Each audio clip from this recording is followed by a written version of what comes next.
Olá meninas, estou aqui para mostrar para vocês 5 cuidados básicos que devemos ter com as nossas unhas para elas ficarem fortes e lindas. Para elas ficar com esses resultados aqui, olha. Tá vendo?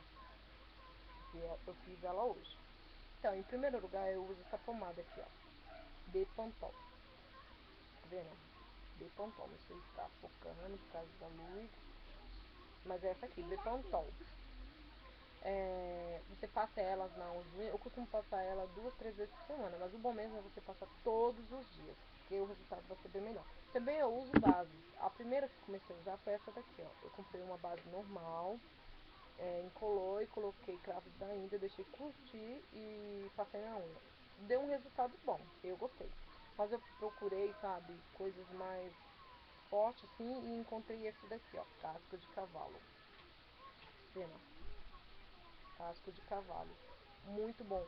Realmente, meninas, as unhas ficam muito, mas muito duras mesmo. Depois que eu comecei a usá-lo, minhas unhas não quebraram mais.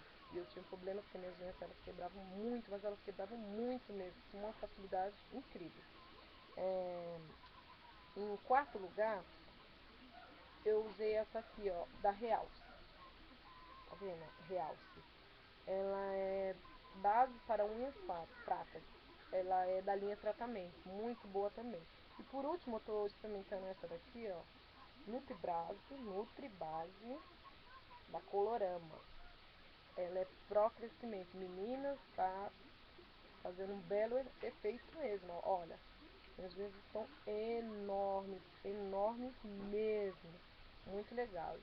Então, meninas, é assim, mostrei pra vocês 5 dicas do que eu faço para minhas unhas estar boas, estar crescidas, estar fortalecidas, estar bonitas, né? Espero que vocês gostem. Vou fazer outros vídeos pra vocês. Espero que vocês gostem, tá, meninas? Tchau, tchau, beijo, até mais. Você fica aqui fazendo coisa.